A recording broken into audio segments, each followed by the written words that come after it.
We're back. We are back. It's been a while. It has been way too long. Yes. Oh, Yes. And we've just been busy. We've been traveling. man, we love, like, talking to so many of you that keep asking us, man, like, where y'all going next? And we see you guys been traveling the world. And I'm glad that you see that God is using us, but we miss moments like this. We do. We've been missing the podcast. We've been Anyway, missing it. Yeah. So we're whole new excited. intro. Love the intro. Love the new intro. Loving it. Got a whole new system we're using. I mean, we're just going places. That's right. Yeah. We've been busy traveling, doing some obviously marriage stuff and doing marriage conference stuff and intensives. And we've been started stepping into the grief world a little bit with while we're waiting. Been doing some grief retreats, which has been So fulfilling. Heavy, Hard. holy, Yeah. hard. I should have used very every hard. H word there. I like Heavy, hard, that. Holy. Wholesome. Wholesome. Wholesome. Well, Oh, yeah. I don't know about W. wholesome. It's like I was just trying to go. holistic. I don't know. It's been a lot, but yeah, we're glad to be back and glad to be just on the podcast. But there's again. one thing that hasn't changed no matter what. What's that? All the new systems, new formats, still two best friends just having conversations. Two best friends having a conversation That's on it. a couch. Although we've changed from a couch to chairs. To chairs. So that's okay. We're going places. So what are we talking about today? We're just going to chop it up. Today, I think one of the questions we get asked the most is about coaching. We take a lot of calls, a lot of sessions. What does it look like? Who needs it? Why do we need it? I don't think we need it. When should somebody do it? I mean, we get all the questions. So I thought we'd take just this day to kind of go, all right, let's kind of talk why we do it. 2, who needs it?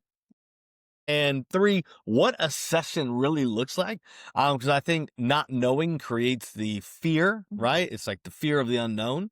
Especially in dudes, I think some of us sometimes getting into one of those rooms is really, really difficult. I think I always say the hardest part of getting coaching or counseling is the first session, like just showing up for that welcome call, showing up for the first session in office if you're coming in and you're local, that first session. But there is a lot of fear around what coaching looks like. And if we need it, does that mean we are on the point of we're headed to the point of no return? I think that's one of the biggest fears. So tell me, rewind back before we were coaches. When you thought therapy or coaching or counseling going into an office, what was your thoughts? Fears, excitements? Well, I wasn't excited, but I think what's crazy for us, because we have been in ministry so long, I think for me it was a pride issue. To ask for help meant that I didn't know all the answers. And I didn't want to not know all the answers. That may be even today without. That might still be the case. That's very true. I don't like asking for help. A lot of people don't like asking for help. And I think what's crazy is, we have said this so many times, but we ask for help in so many areas of life, so many areas of life. But when it comes to our relationships, we feel like for some reason we should know how to do it, even if potentially you didn't have a great model of it, or even if you didn't really have anyone speaking into your life. Somehow we're supposed to just know how to do this thing called marriage, or, all of our relationships with our kids and everything, and just get it right the first time. And that's actually kind of asinine to think about. We don't have all the answers. We do not have all the answers. But yeah, for me, it was very scary. I'm like, man, if I am vulnerable with all of our pain and vulnerable with all of our issues, one, will people think less of me, think less of you? And does it mean that we are broken? I think it's interesting that you say that, because one, will they think less of you? Okay, man, you're going to therapy. But then, look, even you're going through trauma, you're going through this relationship that may be a little broken in the moment, maybe going through a rough patch, but yet your heart still protects your partner. Yeah.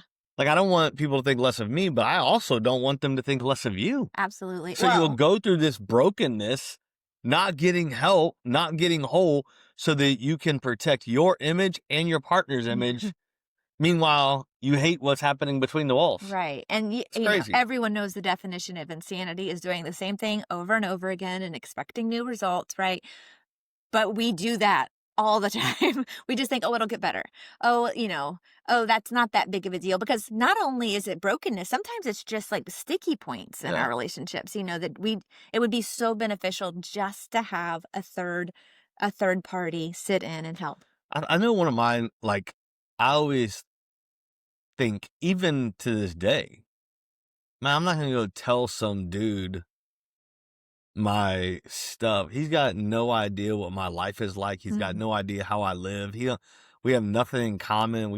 Man, what's this dude gonna tell me besides give me 8 different scriptures and now go fix it? Yeah, yeah, for Like, sure. that's my biggest fear, even to this day. If I'm gonna talk to someone, I want to talk to someone that I feel like goes, okay, bro, like, I'm been on those shoes and I'm on mile 20 and you're Right. just getting on the interstate. Yeah. Let me help you know what I've seen the last 20 miles, you So know? answer that question for the person that, okay, they hopped on, they're like, okay, yeah, maybe I'm interested, but I don't even know what that looks like. I'm scared to death to do it, or Yeah. I'm, fearful of letting someone else in my inner circle, into my thoughts, because sometimes it's even scary.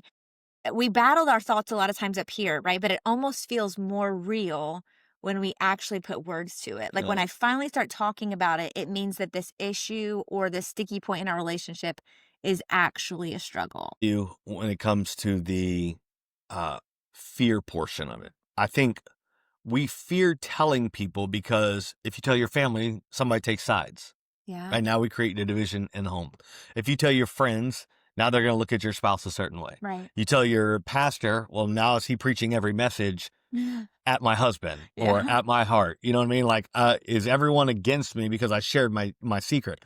One of the things I love about what we do is when you get coaches, you are inviting someone into your space Mhm. that does nothing more than empower, encourage, and equip you to go to a level that you're not. Yeah. So it's not even, I guess you get the right coach. I guess you can get a coach that tear you down too. Our style happens to be like, we want you to come in. We want to let you know, okay, this is a real thing that many deal with. Mhm. Here's what is underlying factors a lot of times. Here's what it looks like in the mess.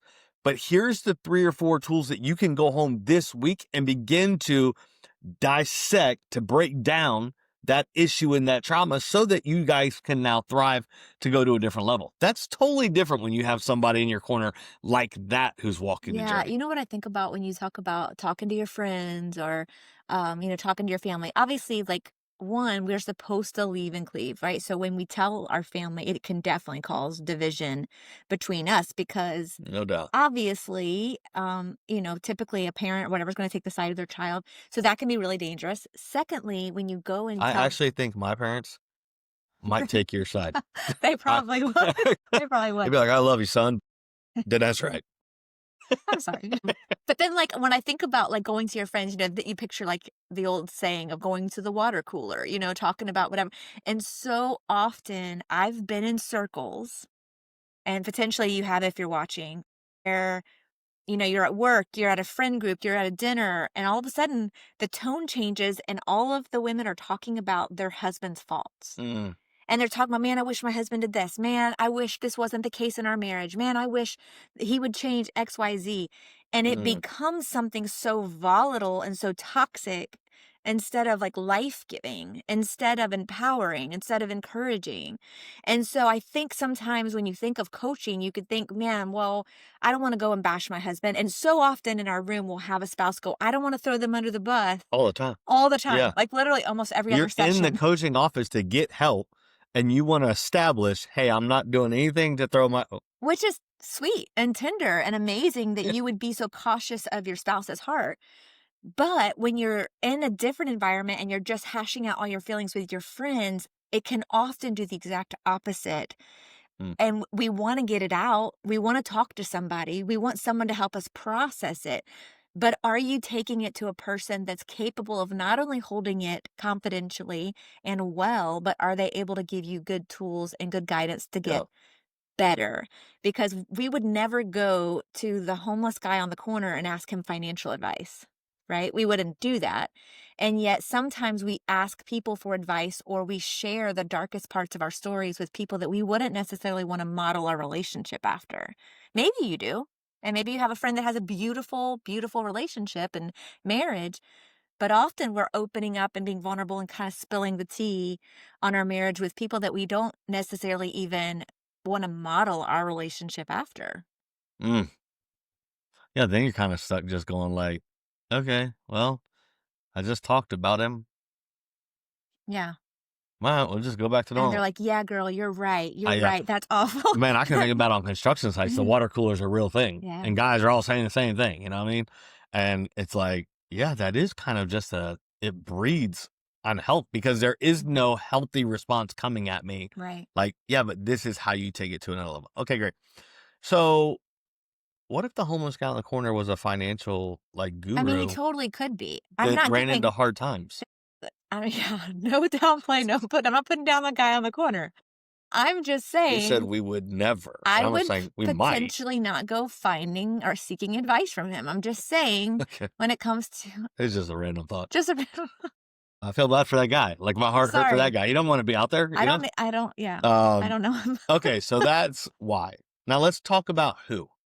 Who needs coaching? Everyone. Everyone. Everyone needs coaching. Yeah, I Wait, time mean, out. What about the young? Like, we just got married and all we do is have sex and it's great. well, it's beautiful, but that's going to end and you're going to have children. And there's going to be sticky points in your relationship. And what we'll tend to do is we don't ask for help until we are in desperate need. It goes back to that emergency room versus, an MD that you go and check in with.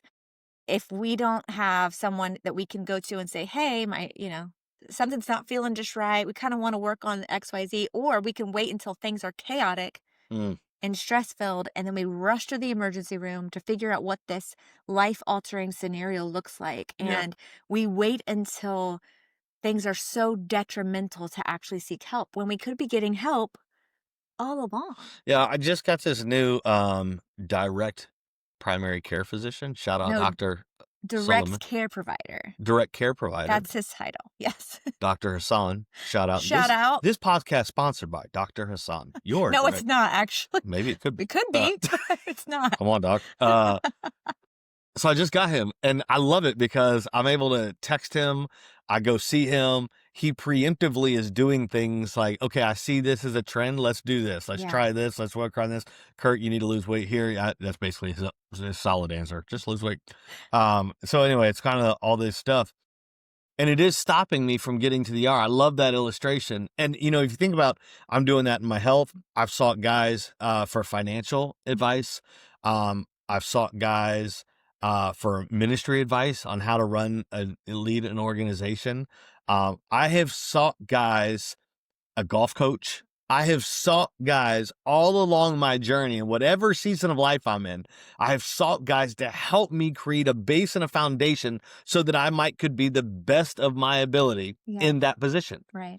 We get married at 19 and 20. Mhm. We get no one to help us with the single greatest relationship, and we're just going to figure this thing out on our own. We were both athletes, right? And we both were pitchers. And when I think back to the first days of me starting pitching, like when I was like 8 years old, I had to learn. Like I had said, hey, I want to do this. I want to be a pitcher. I didn't immediately know how to do it. So I had this coach who came alongside me, taught me the basics. And then at some point I progressed in middle school, high school, and my gifts needed to be honed in. So you know what I did? I got a more experienced coach. And he taught me how to tweak the things that my first coach had taught. So I needed to perfect and get better and stronger. It So good. wasn't because I was in an urgent scenario, or it wasn't because I needed desperate help in order to protect or save something. It was literally empowering me to be the best version of myself that I could be. So it wasn't like your coach was like, hey, Denette, we have a game tomorrow. Right. You have Go to learn pitching. No. Well, like nobody does that Right. except Yeah. in this marriage area. Yeah. You know what? I want to get a divorce tomorrow. We better get We got to go see counseling. right. Well, time out. Yeah. Hold on. What if you preemptively did that. We're doing right now with young couples, and I love it. But the fact of the matter is, these couples are asking questions like, what's it like to be married year 2? They Mhm. haven't been married their second year. It's going to be way different than their first year. Yeah. Every season looks different because you've never done it.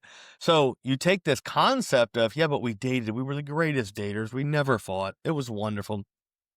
Now you put us in the same bedroom Mm. and we can't even have a conversation. Yeah. So for us, it's just like this shouting from the mountaintop, get somebody. Right. Well, what Like, do we talk about? Anything and everything. right. How do you take that communication to the next level? How do you step into parenthood in a healthy place as a couple, not just as good parents, Yeah. but as a couple? Those are all questions that we should all be asking, because there's all seasons of life. Like, we're in empty nest for the first time, right? We're all going to approach scenarios and situations that we've never had to face before. So how do we do that in the healthiest Yeah. way? Yeah. And what's crazy that you even say the empty nest thing is because I think when being married now almost 29 years, crazy. Yeah. Crazy. I always thought, and I don't even know if I've ever shared this with you, but I always thought empty nest was going to be the greatest. I'm like, it's you and I. We're going to run around this place, just frolic in our nudeness, have lots of sex at any time of the day. Right? That's what I envisioned empty nest is. Well, we get thrust into it by a radical change in our family. Now I'm thrust into this as well as we're starting organization. My expectation, though it was way off base and wasn't that crazy, it was like that. What I expected and what I experienced are vastly different. Mhm. Somebody's got to process, and we've been to a conference. We went to a whole conference Yeah. on empty nesting just so we learned, we do marriage every day, but how do we navigate this new season of life? How do we navigate, what it means to just be the two of us and, you know, along with the grief and along with change of career and all this kind of thing. What does that look like for us? And, I constantly say, you cannot just pour out, pour out, pour out, pour out and never refill. And I feel like we have our whole lives sought people ahead of us to help us with the season we were in, not because we were in crisis, Mhm. because we just wanted confidence. So for the person who might be watching, tell them what it would look like. Let's say you're on this call, or, watching this podcast, and they were like, man, I would be interested in getting coaching, but what's the first step? What does that look Yeah. like? How do you guys do it? And obviously other people do it different ways, but how do you guys Yeah. do it? What does that look like? Yeah. We personally kind of just found a niche that works for us. Mm. We do a 15 to 30-minute consult call. So it's like, Free. put people you sign up, get on our calendar. We do 15 to 30 minutes of just getting to know each other. Like, this is who we are. Mm. This is why we do what we do. This is our resume, if you will. Here's what we've been, licensed through and credentialed through, and where we got our education and what we battled through as a couple, and now why we do what we do. And then we hear a little bit from the couple, just kind of tell us where you're at, where you're struggling with, what's your desired outcome. And what we do for us is we just say, do these two worlds align? One, are we the best coaches for you? Like, Right. what's your experience? Do we have knowledge in that? And if we don't, we're going to put you with somebody who does. Mhm. But if we feel like, wow, that is our wheelhouse, we love that, and you feel the vibe of like, wow, that's a consult call. Those are two down to earth people that I could really vibe with and take, instruction from, Mhm. then it's excellent. We perfect. We air high five and we send a contract, and it's pretty simple. Then we go right into a coaching room. Mhm. The next week or 2 weeks after that, after the contracts have all been signed. And I want to specify the contract for confidentiality, right? Because unlike the person you're talking to at the water cooler or the family member, yeah, what we talk about in the room is obviously confidential. yeah. Yeah. And so then we go and we do it via Zoom or we do it in our office, Mhm. and it's very simple. We try to make it as disarming as possible Yeah. because we know all the reasons people will say no. So the first session, we try to meet with the couple individually. So I'll meet with the guy, Denette meets with the girl, Mhm. with the lady, and we just kind of hear one-on-one. Where are you at? What are you feeling? So I get to hear, my guy's heart. I get to hear what he's battling with, where he's struggling, where the issue in his heart or in his mind, where it lies. And Danette's doing the same thing with the female. It's great doing that because not only do we get to build a rapport individually, right? Because we do all of our marriage coaching together. We do. It's nice. So you have a male perspective and a female perspective. But when we do those individual sessions to start, it allows complete vulnerability, especially if there is some tension in the marriage, if there's some tense, moments that might be hard to discuss right at first. So for us, getting to have that one-on-one is really, really, really important. At least I love it. I Yeah. love it. And it can kind of point out anything that potentially the other partner may say that's triggering or concerning. Yeah, it's good. Yeah, that's what I look for in it, because I realize when we get in those couple sessions, something's going to be said that's triggering, and I want to make sure we can know these things so that if somebody's feeling a certain way, we can come alongside. It just gives us the ability to really grow close with our couple. Then we come together, and it's pretty simple. We spend about 5 or 10 minutes just kind of where you at? How's the past week been? That's amazing. Did we run across any potholes, any hurdles? Oh, we did. Excellent. Let's talk about it. Then we give clarity on that problem, why it's birthed, how it's birthed, Yeah. scriptural references, and so some things that the word speaks to. That then we work on application. How do you begin to work through that problem in your relationship this next week? Yeah. We give 2 or 3 tools, and then we look down and realize it's been an hour.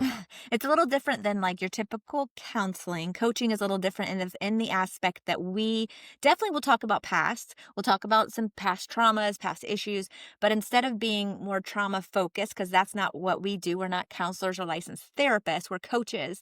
We'll give more tools. We're more action forward. Let's figure out how to move forward. And depending on the scenario, sometimes couples will bring the issues to us. Other times we come up with curriculum depending on what we feel like would be a great fit for them moving forward. Now, real quickly, because you're gonna hear the truth in what Danette just said. We are about your 2.0. For sure. We want your days ahead Hmm. to look way different. That being said, many times couples can't move Hmm. past 1.0 because of trauma and because of things from the past. Right. So we don't water them down. We speak to them. Many times those things may be beyond us. Yeah. And so we slide to we bring another therapist alongside of us that can help with that a little deeper. We don't just leave those past wounds. We Absolutely. absolutely work through them. But our goal and our mindset is going, hey, how do we move into that 2.0? Yeah. Thus creating. Because the reality is some things are really hard. I mean, our story's really hard. Like we were broken beyond what I thought was repairable. And yet, taking steps forward really united us and gave us the ability to have an amazing marriage. Yeah. Yeah. So then, a couple goes away. They work on the tools. It's really simple. They spend the week or 2 weeks, depending on what our Time frame. gap is between them. They work on those tools and they come back. And the first 10 minutes is, how did the tool work? And many times you hear, oh my goodness, it was the greatest tool ever.